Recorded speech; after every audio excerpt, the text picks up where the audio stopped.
Senhores telespectadores da UniTV, canal universitário, muito boa tarde.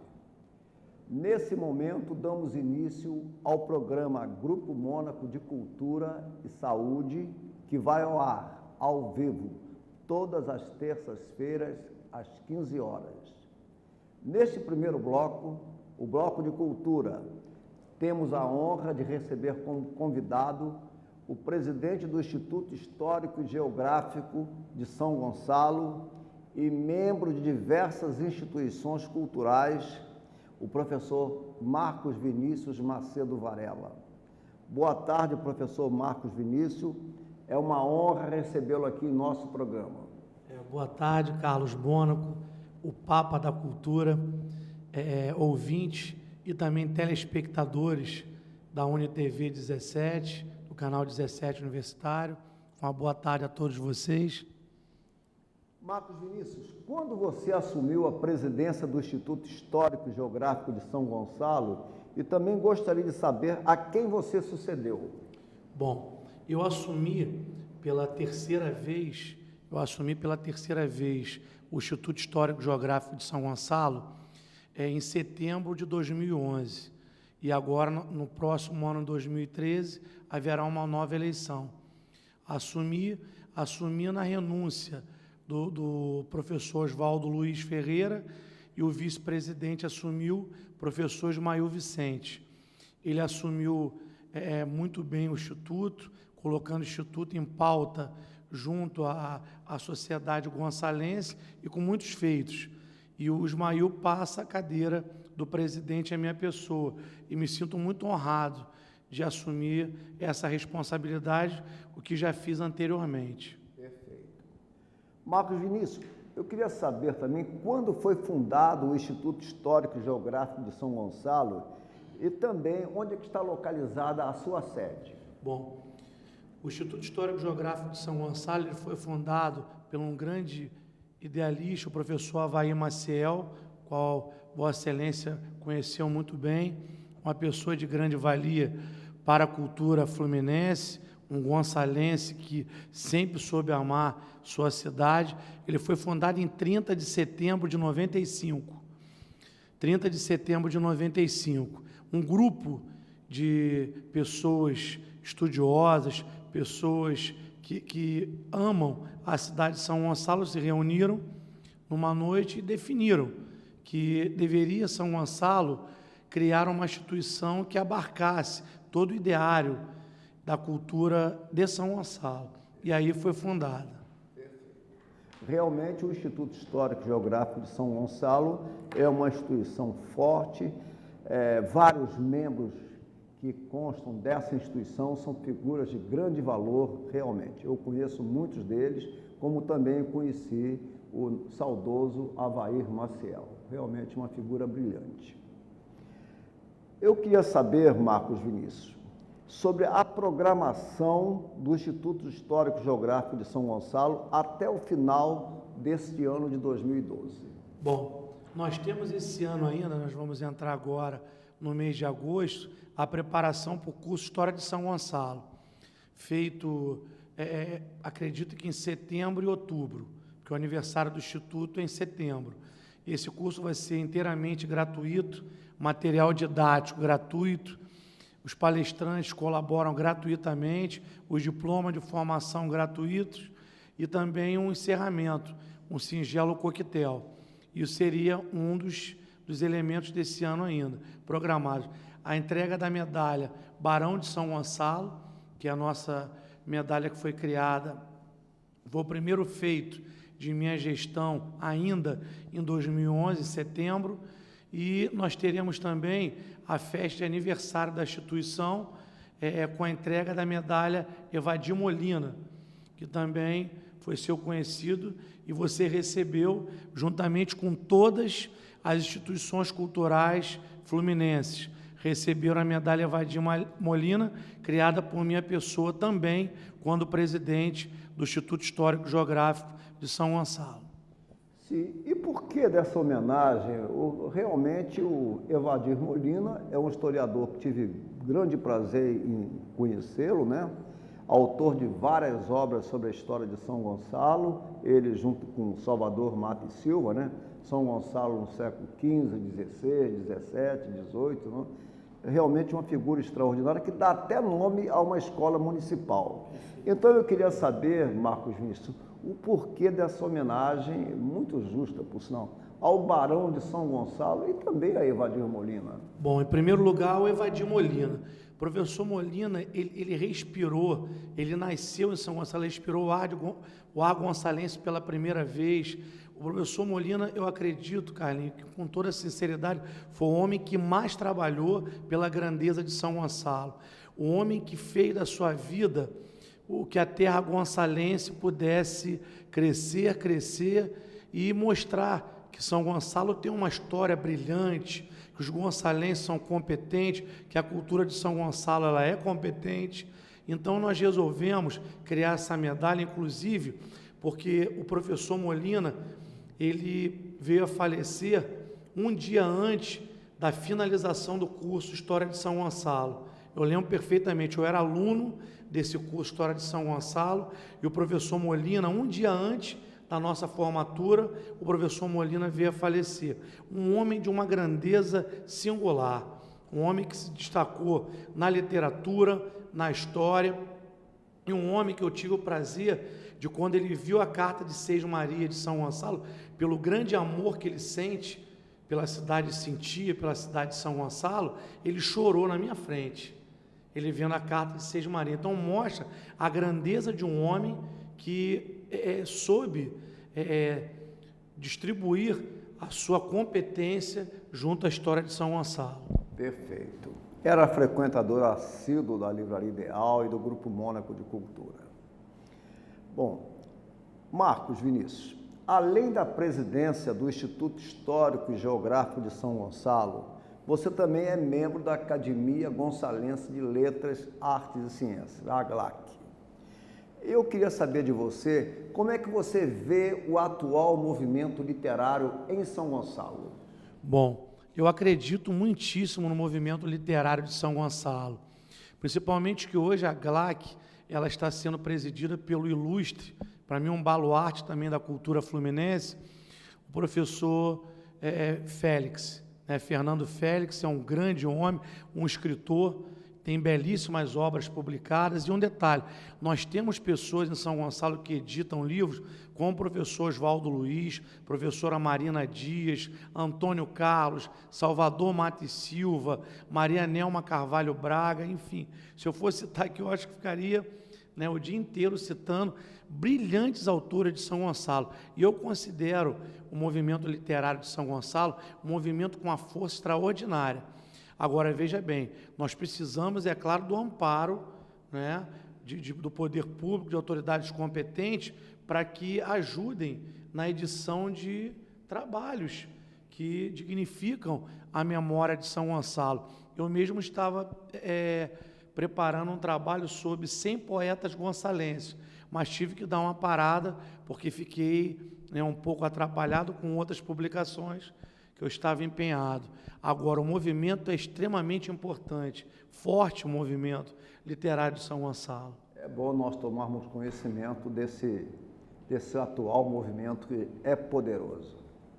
Marcos Vinícius, você recentemente proferiu palestra no Instituto Histórico e Geográfico de Niterói, no curso promovido pela instituição, né? Eu queria saber qual o tema que você abordou nessa palestra. Bom, eu agradeço muitíssimo nesse momento a professora Yolanda Oliveira, do Programa de Educação do Negro na Sociedade Brasileira da UF, da Faculdade de Educação. Foi a professora Yolanda Oliveira que me orientou em parte, porque eu fui aluno do PENESB, desse programa. E nesse programa do PENESB, eu tive a honra de conhecer o professor Amândio, do Museu Nacional de Belas Artes, e ele me orientou num trabalho sobre Aleijadinho e Ataíde. Então, foi esse o trabalho de Aleijadinho e Ataíde que surgiu o tema e o livro, porque o tema é exatamente o seguinte: a participação do negro na visualidade do barroco mineiro, nas figuras de Aleijadinho e Ataíde, que são, na verdade, afrodescendentes. E esse trabalho gerou uma discussão muito importante. Eu fui convidado à Universidade de Ouro Preto para fazer uma discussão sobre o trabalho, um trabalho muito simplório, mas de uma grandeza, eu digo assim, excepcional, pela orientação do PENESB, porque eu me sinto muito orgulhoso e honrado de passar pelo crivo da professora Yolanda, o Valdec, professor Valdec Carneiro também participou, e outras celebridades da educação fluminense, e também fora, com o professor Kamenguele Munanga, que eu assisti diversas palestras sobre essa problemática da sociedade e a educação do negro na sociedade brasileira. Então, foi exatamente em função desse programa que eu fiz a minha monografia de final de curso e gerou esse material da educação do negro, Aleijadinha Ataíde, e a participação do negro na visualidade do Barroco Mineiro, no qual fiquei muito honrado de estar junto ao Instituto Histórico de Niterói, proferindo uma palestra para a professora Francis Darigo e a comunidade acadêmica fluminense. Eu tomei conhecimento do grande sucesso da sua palestra, foi assim muito comentada lá no meio literário da cidade. Parabéns por esse trabalho. Bom, fale-nos sobre, voltando a São Gonçalo, né? Eu queria também que você falasse-nos algo a respeito das obras que você publicou e editou, né? Sim. Relacionados à história de São Gonçalo. Olha só, hoje eu tenho, digamos assim, das 14 obras que eu tenho publicadas, digamos que 8 sejam sobre a história de São Gonçalo. Eu trouxe até alguns trabalhos aqui. Além de trabalhos meus, eu ajudei a colegas, como a própria professora Verônica Inaciola, que eu publiquei e consegui editar para ela o livro sobre Folia de Reis, um trabalho de uma dissertação dela da UF, daqui dessa escola maravilhosa, e eu consegui editar esse trabalho sobre Folia de Reis, que infelizmente daqui a pouco fica esquecida, a Folia de Reis de São Gonçalo. Agora eu digo assim, hoje de minha autoria eu trouxe perfis biográficos de artistas gonçalenses, que são, eu aqui consegui catalogar uma média de quase 100 perfis de artistas gonçalenses, são inúmeros artistas que foram de extrema importância hoje também, com um trabalho magnífico nas artes de São Gonçalo. Nós temos notas para a história de São Gonçalo, também editado com textos, inclusive aqui tem texto do saudoso Evadir Molina, Salvador Mate Silva, Ismael Ferreira, a professora Maria Nelma Carvalho Braga, são textos maravilhosos sobre a história, e um trabalho aqui que foi lançado ontem, eu estou aqui de primeira mão, mostrando um trabalho, né, dos 2 jornalistas, o Kiko e o Leonardo, esse livro também de grande valia, Craques do Passado, né? O livro é o livro Craques do Passado, inclusive aqui tem 52 biografias de craques, como eu tive o prazer ontem de falar, Caio Cambalhota, Jair Marinho, Altair. Olha, que felicidade. Ontem, esse livro lançado na livraria Gutenberg do Boulevard, do Shopping Boulevard, mas foi uma felicidade extrema. Olha, eu contei pelas meninas, em termos de passagem na livraria, nós tivemos quase a presença de 400 pessoas que foram abraçar os craques do passado. Olha, uma obra assim que me deu assim um resgate, uma força interior muito grande. Eu fiquei muito feliz de poder ajudar nessa edição, porque eu coordenei essa edição junto, parabenizo aqui em público, o trabalho da editora Nietzsche Press, na figura de Luiz Hertal, presidente da editora, um homem de um cabedal cultural muito grande, que nos ajuda muito, que nos ajudou também na edição desse trabalho, juntamente, é claro, com o seu crivo, porque o Mônaco está sempre nos ajudando em todos os trabalhos de pesquisa. Eu me sinto muito honrado de poder participar do seu grupo de amigos. E um detalhe, não poderia deixar de destacar um jurista que me ajudou muitíssimo, Dr. Michel Portugal, que é um empresário do material de construção em São Gonçalo, e ele nos ajudou também bastante na publicação desse material. Muito bem, você falou no Caio Cambalhota, no Jair Marinho, no Altair. O Jair Marinho e o Altair foram campeões mundiais. Perfeito. Se não me engano, em 1962, Jair Marinho e Altair. E o Caio Cambalhota foi um grande artilheiro do Flamengo. Então, e, aliás, eu conheço pessoalmente não só o Caio Cambalhota, como o seu irmão César e o Luizinho. O Luizinho também jogou no Flamengo. Então, foram 3 craques que eu tive a honra de conviver e até jogar com eles. E hoje o Luizinho é técnico. Né? E o Caio mostrou ontem, naquela alegria total, que ele tem vontade, Caio Cambalhota, um grande jogador, de ser técnico mais uma vez. Eu tive com o Caio, brindamos, foi uma felicidade só. Né? Um momento muito singular na história de São Gonçalo mais uma vez. Parabéns pelo lançamento do seu livro, Craques do Passado, editado pela NIT Press, nosso querido Luiz Augusto Hertal. Marcos Vinícius, quem são os seus patronos no Instituto Histórico e Geográfico de São Gonçalo e Instituto Histórico e Geográfico de Niterói? Bom, começando por São Gonçalo, eu tenho muita honra de estar nessa cadeira de número 45, que é a cadeira professor Evadir Molina. Eu mesmo fundei a cadeira do Molina, pelo seu valor literário, pelo seu valor como homem, família, como o amigo de excelência que nós tivemos em São Gonçalo.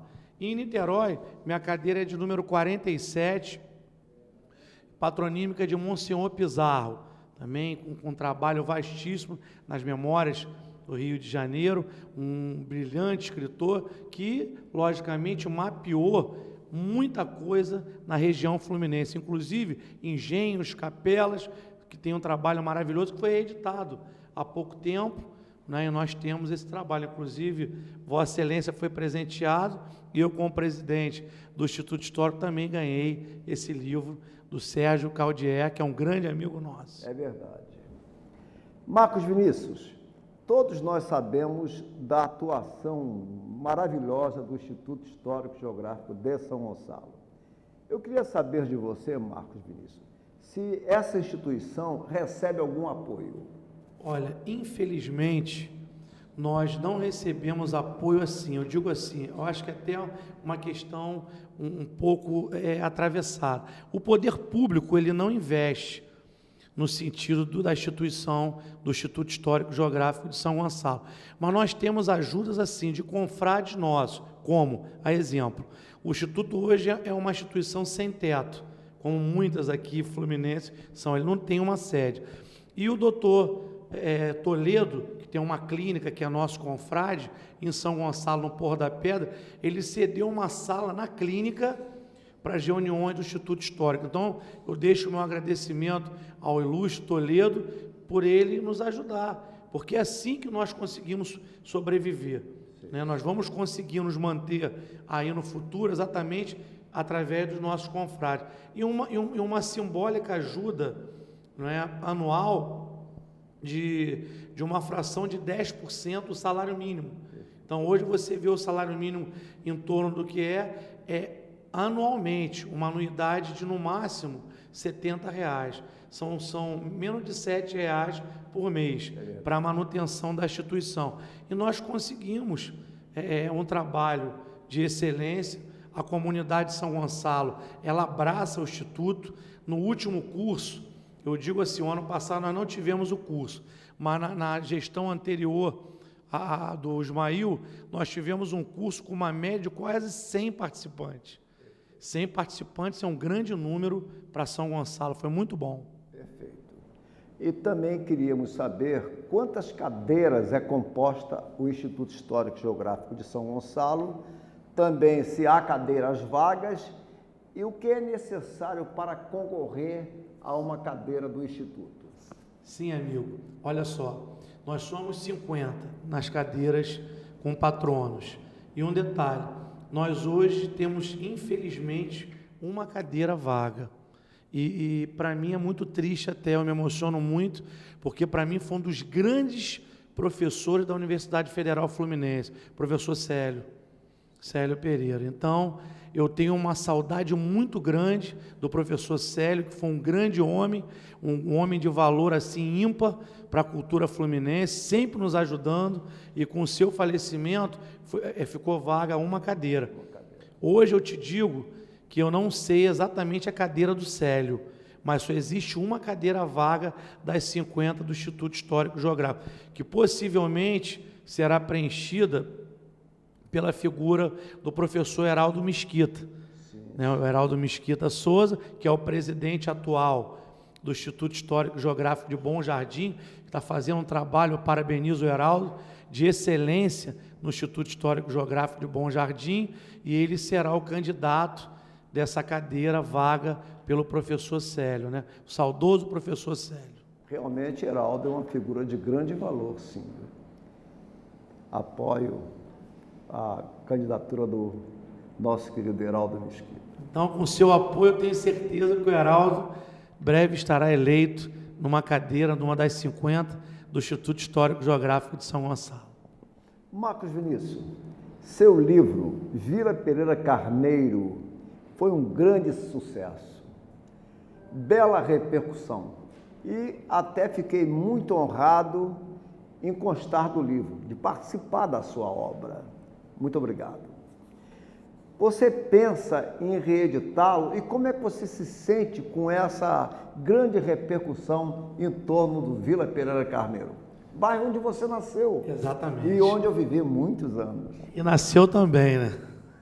Verdade. Bom, eu fico muito feliz por ter editado essa singela obra, Vila Pereira Carneiro, um paraíso em Niterói, homenageando os 90 anos da Vila Pereira Carneiro, onde eu nasci e moro na mesma residência.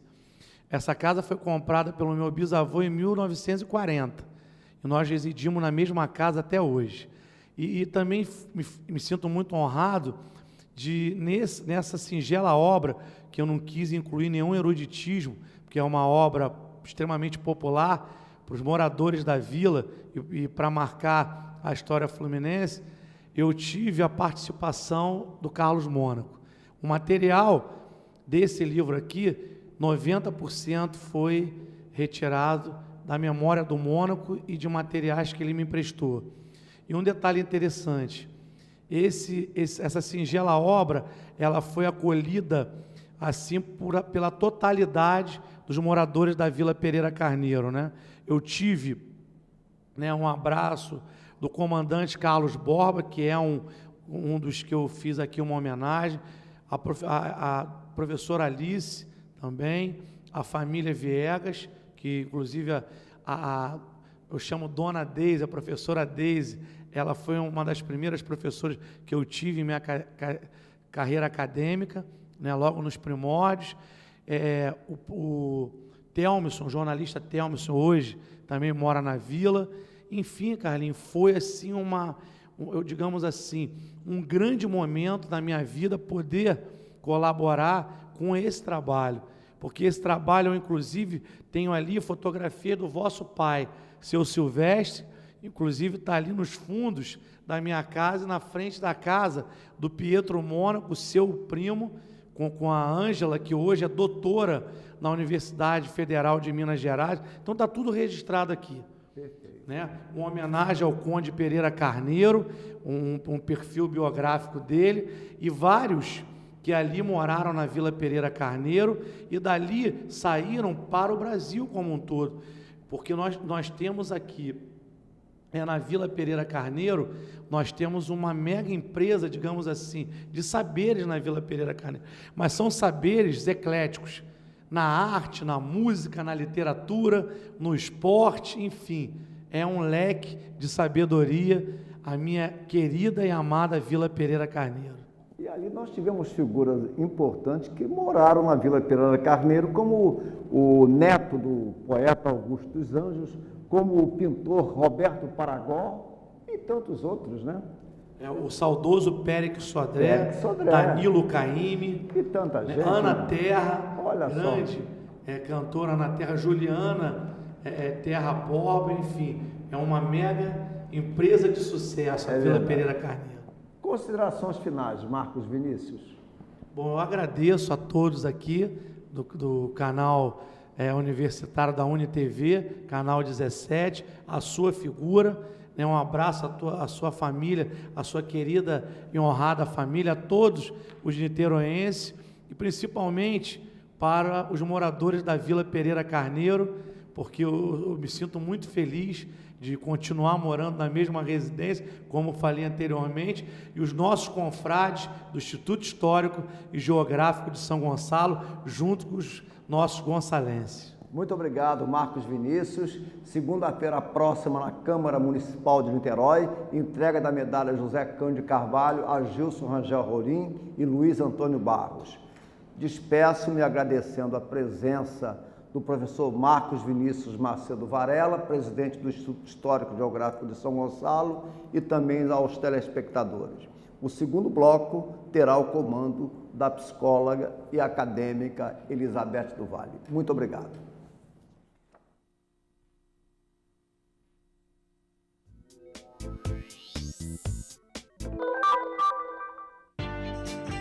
O LACE, Laboratório de Ciências do Exercício, em parceria com o Departamento de Educação Física da Universidade Federal Fluminense, vem desenvolvendo o projeto Perfil Aeróbico de Praticantes de Esportes de Combate. O projeto tem como objetivo analisar e melhorar o desempenho de lutadores.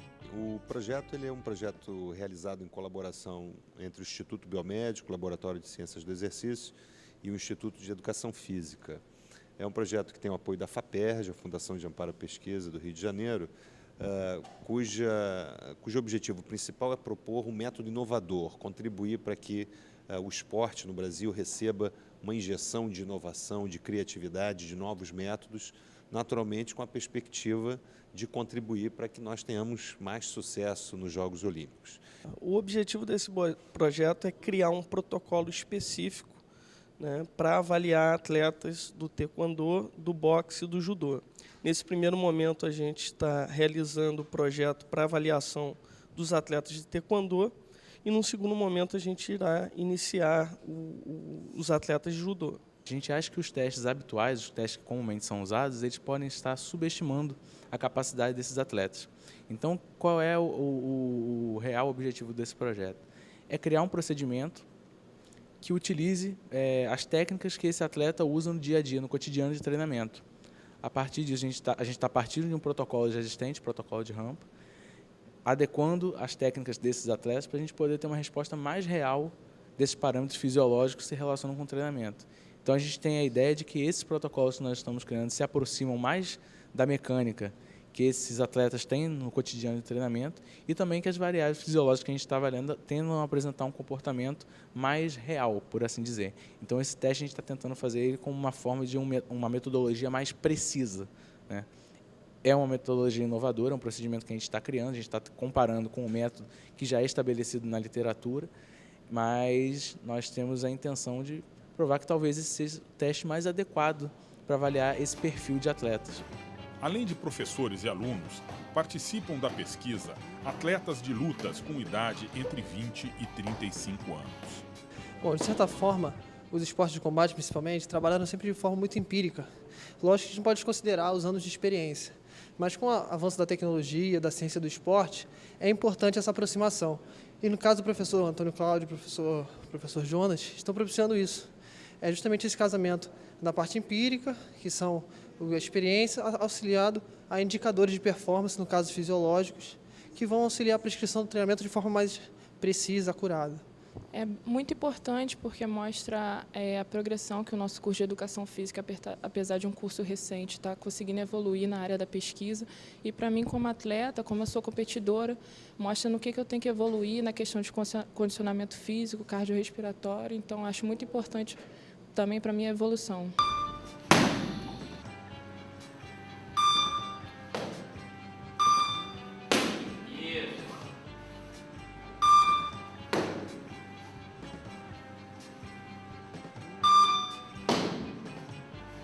Essa avaliação consiste, primeiramente, numa avaliação ergospirométrica em esteira e, num segundo momento, uma avaliação ergospirométrica específica, né, que, nesse caso, é esse protocolo de carga incremental, que o indivíduo começa dando 10 chutes por minuto, e a cada minuto há um incremento de 3 chutes, até o indivíduo chegar à fadiga, né?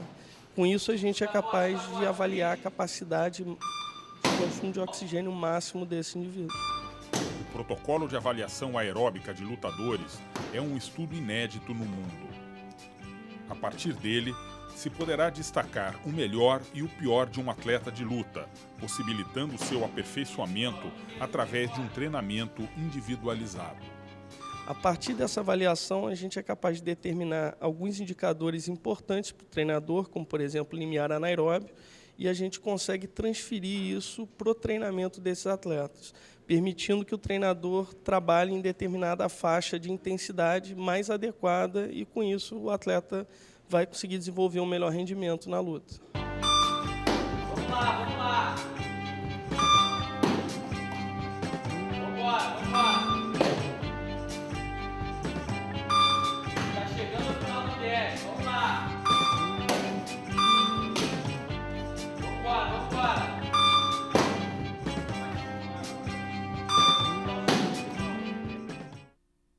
Boa tarde para você que nos assiste. Hoje conosco, Vanderlino Teixeira Neto. Leite Neto. É que é muito grande, né? O meu também é muito grande, então eu fico só com a Elizabeth do Vale, porque senão ninguém lembra do nome todo, que é um caminhão. Vanderlino, seja muito bem-vindo aqui no nosso Bem-Estar e Saúde. Tá? É um prazer muito grande tê-lo aqui conosco. Obrigado, eu agradeço mais uma vez o seu convite, já estive aqui uma vez, né? Estou novamente. Meu boa tarde aos telespectadores, boa tarde a você, estou à sua disposição. Está à minha disposição, então vou começar o bombardeio. Vamos lá. Vamos bombardear. Nós estávamos conversando ali antes, né? Da nossa entrada aqui para o programa, e eu vinha te perguntando por que o café pingado, quer dizer, por que esse nome, Café Pingado, no seu livro, né, que você ainda vai lançar? Você já lançou em Niterói, vai lançar... No Rio de Janeiro, no Rio Sul, no Rio Shopping Sul, Rio Sul, no dia 6 de agosto, segunda-feira. Segunda-feira agora, 6 de agosto. De 18 às 21 horas, no primeiro piso do Rio Sul, no Café Petrópolis. Beleza. Assim como foi em Niterói. Vai ser servido lá também um cafezinho pingado com pão de queijo. Maravilha. Então, se quiserem aparecer. Eu adoro café. Não, eu gosto do leite pingado, não é o café pingado. É o leite pingado. Tá certo. Mas eu gosto muito. Mas o café pingado é porque você gosta muito do café pingado? Sim, eu gosto, mas tem uma outra razão. Tem a outra razão. Então vamos lá na outra razão. O café pingado é o seguinte, esse livro, na primeira parte dele, há 17 poemas, que eu estou chamando de poemas da cafeteria. São poemas sem título, fechados nesse título geral de poemas da cafeteria. Eles foram escritos numa cafeteria da Rua Moreira César, na qual, nas minhas caminhadas matinais, você sabe que eu me permiti, numa fase da minha vida, largar tudo para poder fazer o que eu realmente gosto de fazer. Uma delas é caminhar de manhã, né? E nessa caminhada eu reencontrei um amigo meu, colega de quartel, que eu não via há mais de 40 anos. Nos reencontramos há uns 6 anos e passamos a ser companheiros de caminhada. Eu caminhava sozinho, passei a caminhar com ele. E aí daqui a pouco meu irmão se aposentou também, se incorporou à equipe. Daqui a pouco um primo que eu não via também há algum tempo apareceu e um amigo desse meu amigo, resumindo, nós fizemos... É o grupo do ócio criativo. Do ócio criativo. Depois da caminhada, na verdade, esse rapaz, amigo meu do quartel, eu que caminhamos. Os outros, meu irmão vai de bicicleta, os outros não caminham, mas vão lá para o café. Então, às 9h15 da manhã, nós nos sentamos lá e passamos ali uma hora e pouco, conversando, brincando um com o outro, vendo as coisas acontecendo naquele entorno ali da cafeteria. Contexto. Né? E aí eu comecei a perceber que aquela cafeteria, aquela mesa onde nós nos reunimos ali, quase sempre a mesma mesa, não era só uma mesa de cafeteria, tinha um mundo ali em volta de coisas acontecendo, né? Era um cachorro vadio que estava lá me olhando, E aquele olhar daquele cachorro tinha algum significado. Era o camarada que passava apressado para o trabalho e a gente estava ali no nosso ócio criativo. Era um casal que discutia a sua relação conjugal na mesa do lado. Era a mocinha da cafeteria, a atendente, que estava triste naquele dia porque brigou com o namorado, enfim. Ou seja, o mundo está sempre à nossa volta, mas nem sempre a gente está percebendo isso. É mais ou menos o que eu digo, que aqui na quarta capa do livro tem um extratozinho de um dos poemas que eu digo assim: gosto de alinhavar o nada enquanto a vida flui apressada e arredia na calçada da cafeteria. Quer dizer, então, aí eu percebi que eu já tinha 17 poemas. E como é que é essa coisa de alinhavar o nada? Né? É isso que eu estou falando, que eu já falei, né?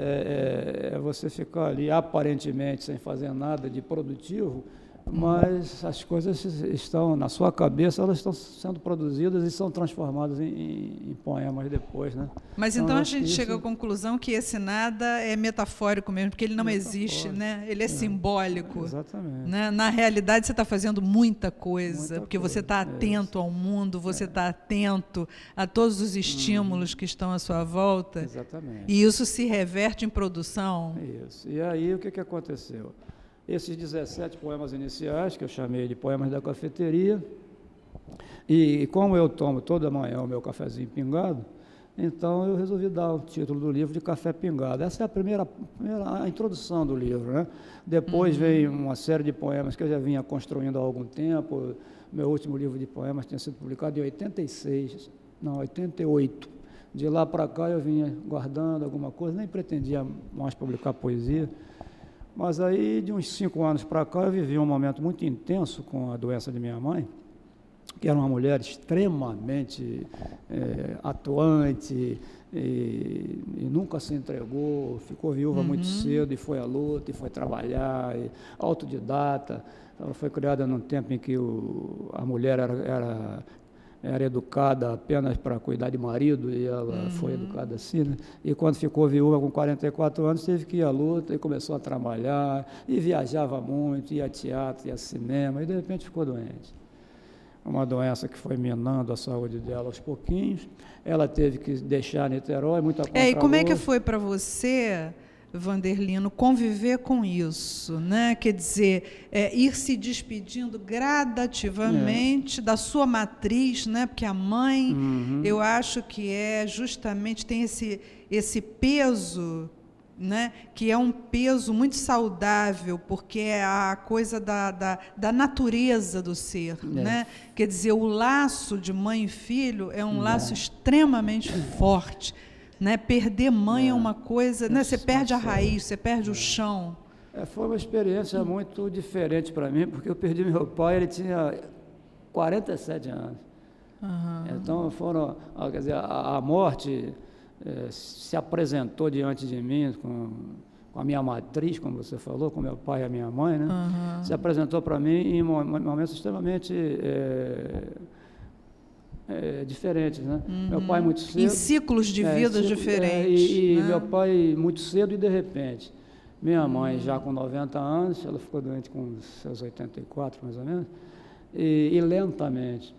Pois aí, como é que foi essa sua preparação para a despedida? Essa preparação. Eu acho que talvez que aparece o café no livro. pingado seja exatamente, também tem a ver com não isso. Uma contribuição aí dessa sua elaboração gradativa. E o livro passa exatamente por aí. Começo com esses poemas da cafeteria, depois eu venho trazendo poemas de minha infância, porque eu comecei a relembrar muito no meu período de menino, com ela. Mas então vamos fazer um pouquinho essa retomada histórica da sua vida.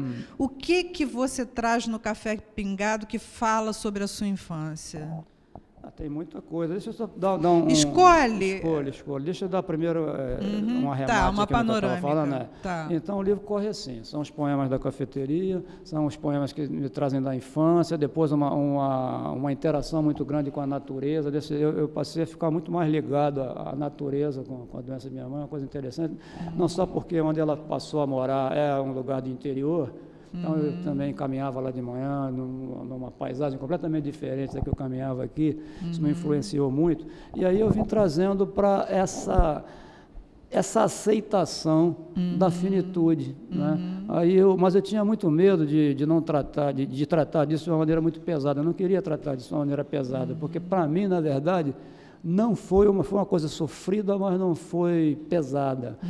Entendeu? Foi um entendimento de que as coisas são assim mesmo. É isso mesmo.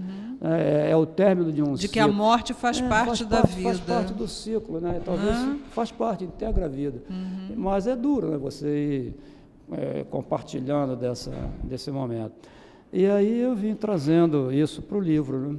E depois eu falo na finitude e finalmente talvez seja duro poder ver a morte com doçura, né? Com serenidade. Difícil, não é difícil ver com serenidade, mas eu procurei ver assim, sabe? Não me revoltar, porque não há porquê. Não há porquê. É a única certeza que nós temos na vida. Agora, tem um poema aqui que eu pergunto, um dos poemas da cafeteria, que eu estou dizendo que eu estou ali fazendo poesia, para que serve isso? Eu me indago isso, né?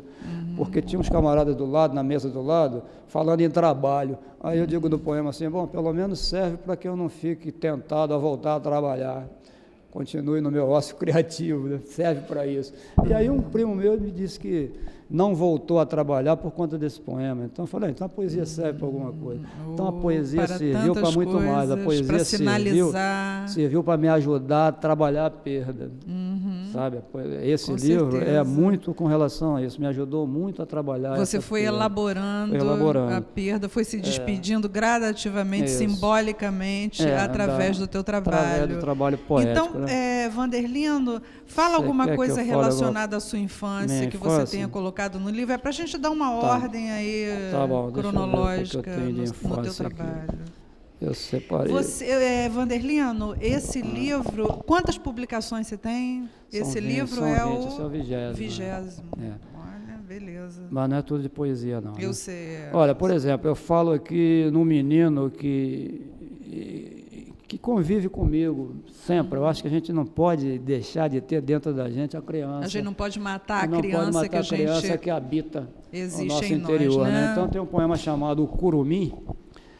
Esse poema já foi até, depois que o livro saiu, foi trabalhado num curso por uma professora aqui de Niterói, que estava trabalhando exatamente essa abordagem que eu falei aí da criança que habita o nosso interior. Então eu digo assim, habita em mim um curumim, zomba das minhas dores, faz troça dos meus temores, abre picada nas minhas rugas, reduz as rusgas a quase nada, mora comigo um menino amigo.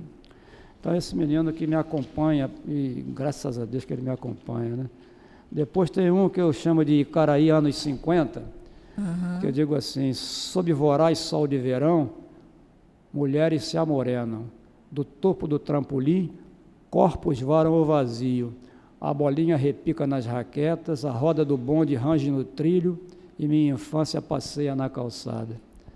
Então, alguns poemas que falam de infância. E você, então, aí, quando você caminha, você tem essa consciência de que, quer dizer, o tempo todo a sua criança está ali sorvendo muito do café pingado, mas não só do café pingado, mas sorvendo tudo aquilo, né, que está passando por você, né? Exato. Acho que tudo aquilo que você está vivendo. A gente não pode se afastar dessa criança, entendeu? O dia que a gente começa a ficar muito sério demais, levando tudo muito a ponta de faca, querendo ser muito dono da verdade, querendo impor os nossos pontos de vista, querer mostrar que as nossas opiniões são mais importantes que a do outro, querer que todo mundo pense igual a gente, aí alguma coisa tem que ser mudada. Eu sou suspeita para falar, porque eu sou muito irreverente, acho que às vezes até incomodo com a minha irreverência. Eu conheço algumas pessoas que são assim, eu acho que quando a gente parte para essa linha, a gente está esquecendo aquela criança que... E aí a gente fica sério, fica de cara amarrada, envelhece, né? Então... E não é à toa que o Freud dizia que a criança é o pai do adulto, né? Quer dizer, quando a criança da gente tem muita força, porque a criança pode tudo. Ela é muito forte. E quando a gente mata a criança que a gente fica muito fragilizado. Eu acho que sim. Então, a gente precisa ter consciência da força que essa criança tem. Agora, né? é uma criança madura, né? Não é você ficar criançado, bobão e tal. Eu vejo muito velho. É uma bobão. criança esperta. É uma criança assim, atenta, né? Uma criança atenta. Eu acho que isso é importante. Você quer saber e da sua adolescência? Da minha o que adolescência, você pontuaria? Uma vez eu estava, só que esse eu não marquei aqui, talvez eu não ache. Eu estava até indo ver minha mãe lá em Barramã, em Coatis, e aí eu levei uns discos de Nat King Cole, uns CD de Nat King Cole, botei no carro. E fui ouvindo aquele CD do Nat King Cole. Com aquela voz de veludo. Aquela voz maravilhosa. E aí acabei fazendo um poema que vieram à minha cabeça ali naquele momento, inúmeras lembranças da minha adolescência. Só como eu não marquei esse poema aqui, eu não me lembro o título dele. Lembro sim, deixa eu olhar aqui pela... mas pode procurar com calma que a gente... Aqui. E aí eu falo bastante da minha adolescência, que foi uma adolescência maravilhosa. Eu tive uma infância e uma adolescência fascinante. Tá? Na época em que Niterói era muito mais tranquilo, né? Muito mais, não sei se é flashback, era muito mais tranquilo, tal. Vivi, joguei futebol e tal, e foi muito legal. Niterói, para quem nasceu aqui como eu, está irreconhecível. Tá né? aqui, Niterói piorou muito. Chama Ao Longo da Via Dutra. Vê se não é a nossa adolescência, talvez seja a sua também. Aqui fala de infância e de adolescência. Brincadeiras na calçada, encontros com a namorada nunca depois das 10. Pastéis de camarão e camadas de manteiga no pão francês. Além deste pecadilho, outros a cada mês, próprios da adolescência, isentos de culpa e de penitência. Defesas do Castilho, jogadas do Pinheiro, meu zagueiro preferido, gol do Valdo no 1-0 sofrido, fruta madura no quintal, danças de rosto colado, Chico, Gil, Caetano em tempos de festival, calidoscópio de lembranças, o passado viaja ao meu lado quando vou pela Dutra ouvir Nat King Cole. Então, deu para perceber que eu sou tricolor, né? Tem aqui o Castilho, Pinheiro, Valdo, etc. E aí... A fruta madura nos quintais que não existem mais em Niterói. Eu fui criado em casas com quintais. Eu também. Né? As dancinhas de rosto colado, hoje dança cada um para um lado. Né? Os festivais da canção, a própria música do Nat King Cole, aquele comer sem culpas, né? Pastel de camarão, pão francês com bastante manteiga. E hoje a gente fica todo cheio de cuidados, porque é o colesterol, é isso e aquilo, e nessa fase não tinha nada disso, a gente encarava numa boa, né? Então, acho que a adolescência está, esse poema retrata bem. Não existiam esses medos, né? Depois eu vim caminhando aqui mais para a finitude, para a morte. Mas e nesse momento agora, Vanderlino, quer dizer, o que esse histórico, né? Quer dizer, o que esses ciclos de vida nesse somatório hoje, né? Quer dizer, eles te remetem para que lugar existencial? Eu vou te colocar uma questão aqui que eu vivo me perguntando a todo momento, né? Se a gente vive ou se é vivido. Eu acho que Quer dizer, será que a gente realmente tem tanta liberdade assim para mudar rumos, trajetórias? Será que a energia da vida é uma coisa que habita o ser humano e não dá a ele muita chance de escolhas? Quer dizer, como é que você vê essa questão do viver ou ser vivido? Eu não tenho dúvida que se a gente vive em sociedade, a gente tem que obedecer uma série de coisas, de preceitos, de normas, de coisas que impedem muito que a gente seja a gente mesmo. Mas eu tenho feito uma coisa na minha vida que é o seguinte: a gente leva a vida inteira tecendo coisas, né? Você tem que construir a sua vida. Só que eu cheguei num momento de vida que eu agora me proponho a destecer. Eu não estou tecendo mais nada, agora eu quero destecer. Sim, mas para continuar reconstruindo tem que se desconstruir algo, né? Eu não quero mais que a minha vontade seja obedecida porque eu sou o dono da verdade. Eu nunca fui, mas teve um momento que eu pensei que fosse. Eu não quero mais impor nada. Eu quero que a coisa caminhe, entendeu? Como se eu estivesse num barco aí à deriva e que aquele negócio do filósofo Zeca Pagodinho, deixa a vida me levar, a gente vai junto, numa boa, sem tentar, sabe, impor nada. Então você já está naquele momento em que está tudo mais sereno para você? Mais tranquilo, mais. A aceitação da vida como ela é. E a aceitação do fim da vida também, que eu não sei se é fim, se não é, eu não me preocupo muito com isso. Existe alguma coisa depois? Não sei. Tomara que exista, porque aí eu vou descobrir. Eu não me deixo levar pela religião, porque a religião ela vai me dizer o que existe depois, né? Aí vai tirar a surpresa. Né? Se eu sou católico, eu vou acreditar naquilo que a Igreja Católica diz que existe depois. Se eu sou espírita, eu vou acreditar na reencarnação, nisso, daquilo, e assim por diante. Você não quer ser manipulado. Eu não com quero ideias nada, eu vou preconcebidas. descobrir. Eu, quando cheguei nesse mundo aqui, eu não sabia nada, ou pelo menos não me lembro, se soubesse que não. Eu não descobri um monte de coisa e outras coisas mais que eu não tive tempo de descobrir, estão por aí. Porque o bebê está lá naquele contexto fechadinho, dentro do ventre materno, ele não sabe que aqui fora tem um mundo que ele vai descortinar de repente e que é completamente fora daquele contexto existencial dele. Olha, né? que falta de poesia você viver sabendo que o dia que você morrer vai acontecer com você isso assim que a religião diz. Falta total de surpresa. Eu quero surpresa, eu quero descobrir as coisas. O que vai acontecer? Eu vou lá e descubro. Não quero agora, quero que demore um pouquinho mais, mas agora também tudo bem, não tenho que... Agora, tem coisas que me incomodam. Por exemplo, tem um poema aqui chamado Insubordinação, que diz assim, poema pequenininho, 3 versos. Meus amigos já não me respeitam feito antigamente. Ultimamente, de maneira intensa, vem acontecendo. Estão morrendo e não me pedem licença. Quer dizer, eu cheguei naquele momento também, que é outra coisa angustiante. Quando a gente é menino, a morte para a gente tem assim uma coisa de pessoa mais velha e tal, não atinge a gente aí. Há um distanciamento, de certa forma, embora simbólico, mas de repente presente na vida da criança. Você começa a descobrir que quem está morrendo são os seus contemporâneos. Sim. Né? É o seu colega de colégio. E que nós todos estamos na fila da morte, porque viver é isso. Que jogou futebol futebol com você, é o camarada que foi seu colega de escola, de quartel, tal, não sei o que, desses vários grupos que você frequentou. Então, isso incomoda um pouquinho. E como a gente convive, você também convive com pessoas mais velhas, esse meio literário nosso tem muita gente mais velha que a gente, né? Então, são perdas enormes, né?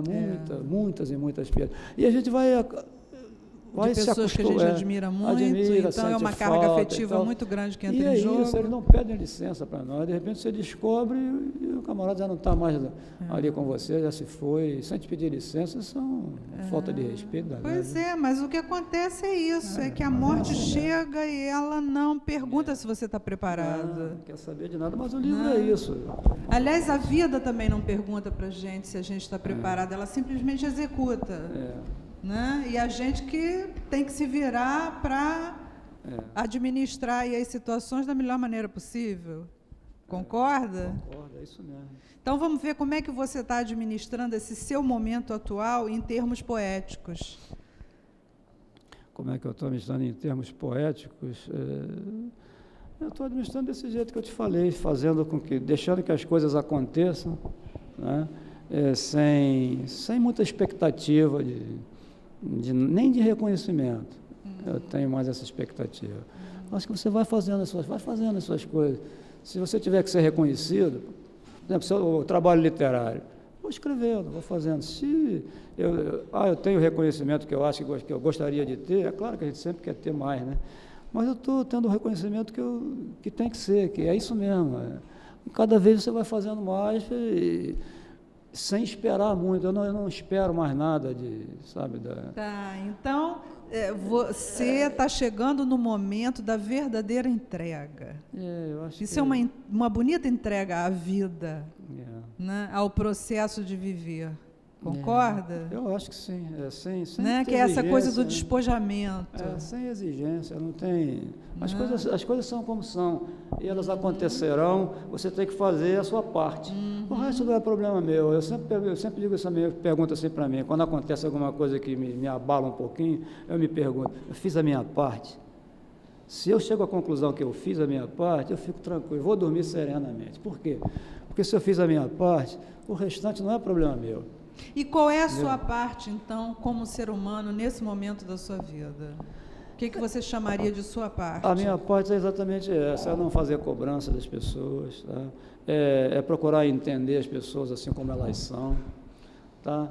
Não é pretender ser santo, não, porque isso aí longe disso, não tem a mínima vocação para isso. Mas é você sabe, não ficar exigindo muito dos outros. E se você não exige dos outros, você acaba não exigindo de você também. Então é um momento bem despojado mesmo. Então me parece que tranquilo. isso aí é um aumento, de certa forma, da consciência do respeito que tem que se ter por si mesmo e pelo próximo. Exatamente. Se você não respeita o próximo, você acaba não se respeitando e vice-versa. Se você não tem respeito por você, você vai acabar desrespeitando E o até outro. que ponto isso te traz aqui no nosso programa para você estar falando exatamente sobre a nossa temática, que é bem-estar e saúde? Pois é, foi quando você me convidou. Né? Quer dizer, como é que você chega no bem-estar? Como é que você chega a gozar de uma saúde em maior plenitude? É dessa forma para você? Porque para mim acho que sim. Quando nós nos encontramos lá no Plaza, que você me convidou para vir aqui, eu falei, mas você quer que eu vá falar o quê lá? Fala sobre o seu livro. Eu falei, mas o segmento literário do programa é o outro, é o feito. Mas você está falando aí da sua vida, do seu bem-estar, Pois é, mas da aí sua você saúde. falou assim, não, mas vamos lá que a gente vai conversar sobre saúde a partir do seu livro. Eu acho que a gente está fazendo exatamente isso. Sim, com certeza. Porque não existe saúde maior do que, no meu entender, o equilíbrio emocional. Sim. Aliás, a saúde física, ela está muito ligada à saúde mental Não e emocional. existe essa né? separação, isso Não é pode haver. só... Se você não tiver equilíbrio emocional, você fatalmente não vai ter saúde Isso é só física. didático. Você vai somatizar um monte de coisa. Então, eu acho que acabei ficando realmente dentro da vertente do que você faz no programa, né? Falamos de saúde. Pois é, e assim você está trazendo aqui para nós a plenitude do seu momento, né? Que é um momento de serenidade, mas não é uma serenidade de ordem passiva, de apatia, não, muito pelo contrário. Estou realizando, a produção estou está participando, aí. estou fazendo as coisas. Não quero dizer também que tudo isso que eu te falei seja o certo, não, entendeu? É o meu momento, é a minha maneira de ver, a maneira de pensar as coisas. Será que é isso mesmo? Não sei, eu faço assim. E tem sido bom, assim, para mim, eu durmo tranquilo, assim. E não existe coisa melhor do que você deitar e dormir tranquilo, né? Sim. Então, faço a minha parte. Vanderlino, você ainda se exercita diariamente? Diariamente. Faz a sua caminhada toda manhã? A minha rotina matinal é a seguinte: levanto, tomo meu café, vou caminhar. Caminho 1 hora, mais ou menos, vou tomar meu cafezinho pingado lá com os amigos, aí vou resolver minhas coisinhas e tal, banco, uma coisa ou outra. Aí depois, segunda, quarta e sexta, ainda pela manhã, faço hidroginástica. E terça e quinta, para não perder um pouquinho de massa muscular que eu ainda tenho, eu faço uma musculaçãozinha mais leve, porque velho não pode fazer musculação muito forçada, né? Mas o que é isso que você está chamando de velho? Você pode falar a sua idade para a gente? Eu vou fazer 70 anos no ano que vem. Fiz 69 anos sábado. Com esse corpício, está reclamando de quê? Sim, mas a gente sabe que biologicamente a gente já não é o mesmo, né? Sim, lógico. A gente já não é o mesmo. Então, por exemplo, eu não vou fazer... Perdendo performance. Não vou fazer musculação lá para ficar sarado, porque eu sei que eu não vou ficar mais, mas é para não perder massa e que com a idade você perde mesmo, para você poder manter alguma coisa. Sim, pode não ficar sarado, mas olha, melhor do que ficar sarado é ter saúde. Né? Pois é, eu fico pensando que, sei lá, fico vendo os rapazes lá mais novos, os caras malhando lá para ficar tudo, né? Aí vão para o espelho, olha assim, tá bom. Pois é, mas segundo as pessoas,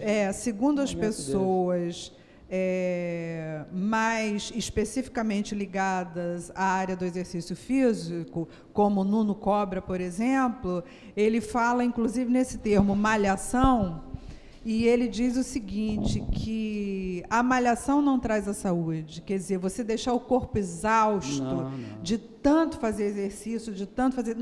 a busca da saúde não é por aí. Não acontece por aí. Fazer um exercício que mantenha a sua Você tem que fazer aquilo que é compatível com a sua faixa etária e que realmente possa te trazer benefícios que é o que eu procuro fazer. Para a saúde, e não propriamente um corpinho ou uma silhueta... musculosa, eu tenho, acho que a genética me ajudou, eu sou magrinho, sempre fui, aí eu fico, gente... Estão abanando ali para a gente que já está na hora do final. Passa suas considerações finais, senão vou levar um pito aqui. Bom, eu mais uma vez agradeço a você, agradeço aos espectadores que, porventura, assistirão ao programa, pela oportunidade que tive de estar aqui. Foi uma conversa legal, foi bom, é sempre bom a gente conversar sobre muito saúde. Obrigado. Eu que Olha, agradeço. maravilhoso. Obrigado, não, obrigada. Muito obrigada pela sua presença. Eu Tá? que agradeço. E que todos possam aproveitar, assim como você está aproveitando, esse momento de conscientização para aquilo que realmente é bom na vida. Muito obrigado. Tá? Para você que nos assiste, Obrigado meu beijo, até o próximo obrigado programa. a vocês da técnica. Um abraço. Valeu.